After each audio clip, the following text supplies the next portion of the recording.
Prince Tserriednich is one of the most terrifying and yet talented nin users to ever exist in Hunter x Hunter, but he's got an extremely complicated ability, so let's break it down. So first of all, Tserriednich has not one, but two guardian nin beasts. So off rip here, we're already entering confusing territory, because all 14 of the Kakin princes were gifted a guardian nin beast via their participation in the Seed Urn ritual, and that is what we're looking at here, this crazy, creepy unicorn lady.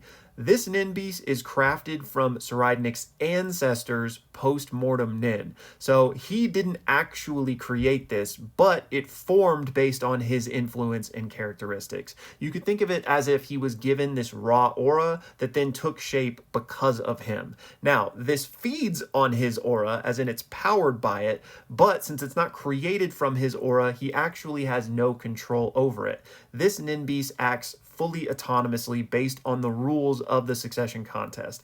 Yes, it serves and protects Tserriednich, but he just can't issue it any commands, nor can he actually see it. But we're going to talk more about what this one can do in a minute.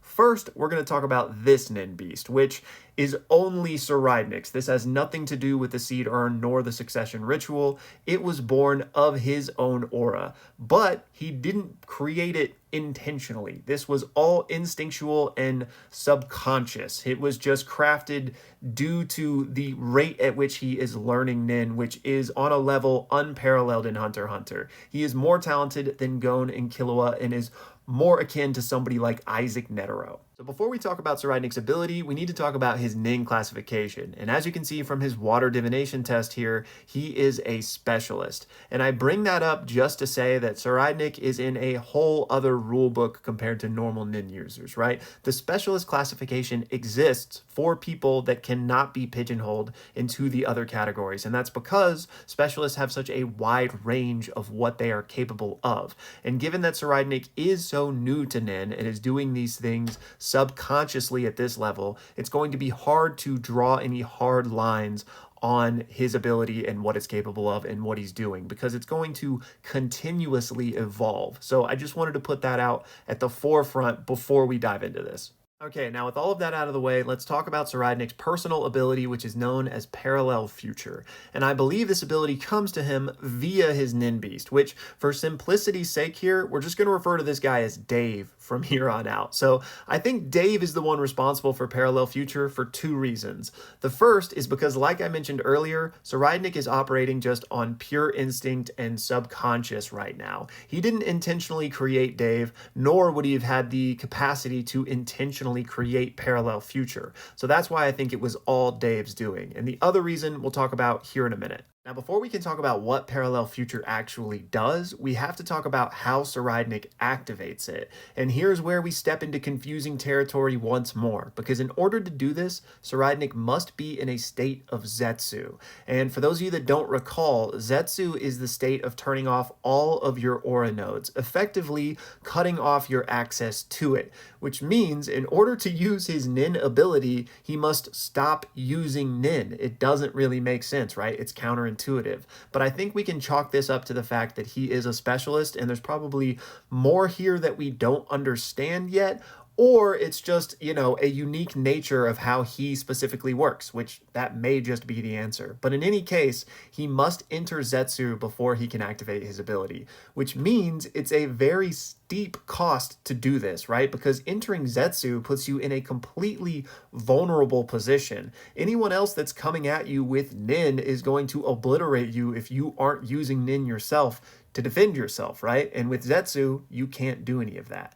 But not only does he have to be in a state of Zetsu, Tserriednich also has to close his eyes. So he is essentially becoming completely defenseless in order to activate this ability. And just as a quick point of order, this is the whole reason we see Tserriednich training so hard to master his Zetsu, because it's not like a light switch where you can just turn your aura on and off. It takes training and dedication to be able to master this and to be able to do it quickly. And when we first pick up with Tserriednich, we see that it takes him about 10 seconds in order to get into a state of Zetsu. And just imagine that for a second. If your ability requires Zetsu, which effectively makes you defenseless, and you have to sit in a battle with no aura and your your eyes closed for 10 seconds before you can even use your ability, you're cooked, right? Like anyone that's worth anything is going to be able to obliterate you within those 10 seconds. So he's training to get his Zetsu down to hopefully less than a 1 second window so that he can activate his ability pretty much seamlessly in battle. All right, so Tserriednich shuts off his aura and gets into Zetsu. And as you can see here, when he does this, his guardian nin beast disappears. And that's because it no longer has any aura to fuel it. And we haven't named this one yet, so we're going to call this one Emily. So Emily disappears. And as you can see, Dave wasn't even around to begin with, which is kind of confusing considering Dave is the one powering this ability. But again, more on that in a second. So Tserriednich gets into Zetsu, closes his eyes, and that's when Parallel Future activates. And here's where things get really confusing. And you can see this graph that Togashi made to help explain it, but I honestly think that just makes it a bit more confusing than it needs to be. So we're going to break it down. So Tserriednich enters Zetsu, closes his eyes, activates Parallel Future. And when he does, he gets a vision, as you can see in these bottom 3 panels here. And this is a vision of the next 10 seconds of the future, exactly as they're going to play out. But what's important to notice here is that this is not from Tserriednich's first-person point of view. We aren't seeing the future through his eyes, but instead we're getting a third-person POV from up above and behind Tserriednich. So for that reason, I think this is Dave's POV that we are seeing. But remember, Dave wasn't even out in this scene, and he's in Zetsu right now. So exactly how we make sense of that, I don't know yet. We're chalking it up to being a specialist. But I believe Dave is the one presenting this 10-second window into the future. Now, the next important thing to know about this is Tserriednich experiences this vision in real time. 10 seconds actually pass in his mind as he's witnessing this vision. But in reality, so for Theta and everyone else, no time passes at all. So Tserriednich essentially gets this information in an instant. So because no time actually passes in reality, when Tserriednich opens his eyes after this vision, he will now get to live the very 10 seconds that he just foresaw. And because of that, he can alter reality how he wishes based on that foreknowledge. And the best example we get of this is when Tserriednich gets a vision of his own death where Theta shoots him. And so he opens his eyes and immediately alters his course of action, instead dodging the bullet. But something important to notice here is that Theta doesn't react to this at all. And that's because regardless of the action Tserriednich takes to alter the future, everyone else in reality still experiences the future as he foresaw it in his vision. Meaning Theta still thought she fired the gun and killed him even though he dodged it. And let me give one more example to help illustrate this point. So here we have the original vision of the future, in which Theta tries to distract Tserriednich during his Zetsu practice by saying, hey, there's something on your left shoulder. This causes him to get distracted and come out of Zetsu. And she says, all right, you got to start over now. And he says, oh, come on, that wasn't fair. And she says, your enemies are going to be a lot harsher than that. But now here's what actually happened after he opened his eyes. Theta still tries to distract him with saying there's something on your left shoulder. Except this time Tserriednich says, hey Theta, did you notice anything weird right now? He's referencing the vision he just got. He wants to know if she clocked anything strange happening. But instead of her responding to that, she is still on the previous script about the shoulder distraction, and she's saying, start your Zetsu over. So he's like, hey, wait, what? Are you listening to me? And she goes, your enemies are going to do far worse than that. Just know that. Just like in the previous version where they were still discussing the distraction and he said it was unfair. So he realizes that the flow of conversation is making no sense. She is still saying the exact same thing she said in the original vision. Meaning, for her, the same course of reality is playing out just like it did in the vision, even though he's doing completely different things. And this is where the namesake of parallel future comes from. So let's consider this main line down here just reality as we know it. And this branching point here is the moment that Tserriednich uses his ability. And we'll call this timeline over here timeline A. It's going to be the one that he sees in his vision, but also the one that everyone else in the universe experiences. And then this one, timeline B, is a parallel future to that one. And in this one, Tserriednich can do whatever he wants, and no one in timeline A will be aware of it. However, eventually these two timelines are going to reconverge into the main timeline once again. And whatever Tserriednich did in his is what will take precedent to set reality, aka if he's killed in timeline A, but in timeline B he dodges the bullet, well, back when they reconverge, he's going to be alive, even though everyone over here will not understand why. Okay, so I'm hoping all of that makes sense so far because we have one more facet to explain about this and it gets slightly more complicated. So, like I mentioned, he closes his eyes and he gets a 10-second view of the future, right? In which no time passes in reality. Well, what if he wants to peer further than 10 seconds into the future? He can do this. However, things start to change when he does. So if Tserriednich keeps his eyes closed and maintains the vision after 10 seconds, time will then start to pass in reality. Meaning if he spends 12 seconds in a vision, 2 seconds will have passed from the moment he closed his eyes in reality, also meaning that he can't actually affect any change in those 2 seconds. So let's say he spent 30 seconds in a future vision. That would mean that 20 seconds actually passed in reality and he wouldn't be able to affect any change except in that last 10 seconds of his vision. So essentially, at his current point, maybe he can evolve and get stronger and learn to affect more, but as it stands right now, he can only affect change in a 10-second window. But he could theoretically just sit there and watch the future for 6 hours straight, assuming he could maintain the Zetsu long enough. All right, so there's one more thing we need to talk about. All of that was considering Tserriednich just stayed in the same vision for a prolonged period of time.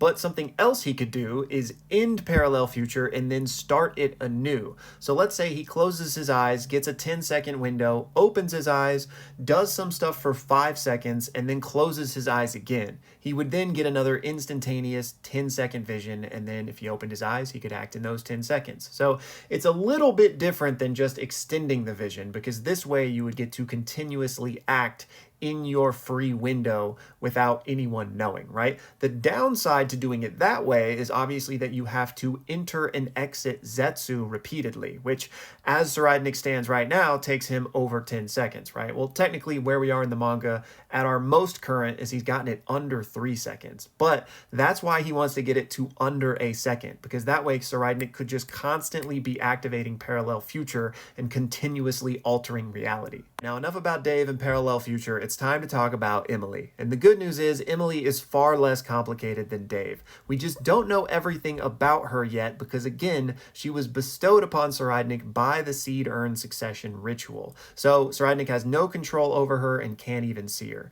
We, on the other hand, as readers, know a little bit because we've seen her in action, and her ability revolves around lying. So like I mentioned earlier, even though Emily wasn't created from Tserriednich's Nin, she is shaped by him and influenced by his characteristics, and he hates women. Tserriednich is a D1 misogynist, and he will go band for band with anyone in that realm. When we are introduced to this man, he is just talking down on women and then literally doing heinous things to them. He doesn't see them as people, he sees them as objects. And because of this distaste for women, it may be that Emily only works on other women, but we don't know that for sure. We just haven't seen her do anything to men yet. But how she works is when a woman, or potentially anyone, lies to Tserriednich, she attacks them and leaves a scar on them. Now, after being marked by Emily in this way, if you then lie to the prince a second time, you will collapse and fall unconscious, but not before getting an ominous warning from Emily that lets you know if you lie to the prince a third time, you will no longer be human. We then see Theta after she wakes up from this second lie, and she has all of this scarring on her face and her neck, seemingly emanating from that initial wound Emily gave her. So she's already started to transform, and should she lie to the prince one more time, she will completely cease to be human. Now, we don't know what that means yet, but seemingly the conditions are lie 3 times to the prince and then become a monster that he will presumably be able to control. So So yeah, Emily, not chill. Dave is definitely the one you want to invite to the function. But there's still a lot we don't know about her, because what happens when she turns somebody into a monster, right? Might they get a whole new ability? If they already had an inability as a human, do they still retain that and now it's under Tserriednich's control? There's a wealth of insane possibilities here. But so that's everything we know about Tserriednich at this point. And honestly, if you had just one of these nin beasts, you would be a force to be reckoned with, and yet he has both. And on top of that, he is a nin genius, the likes of which we really haven't seen before in this series. So his potential is absolutely insane. That's going to do it for this one, y'all. As always, let me know your thoughts down below, and a massive shout out to Aurora Boost, who asked me to explain this. Thank you for the support, man, and thank you guys for watching.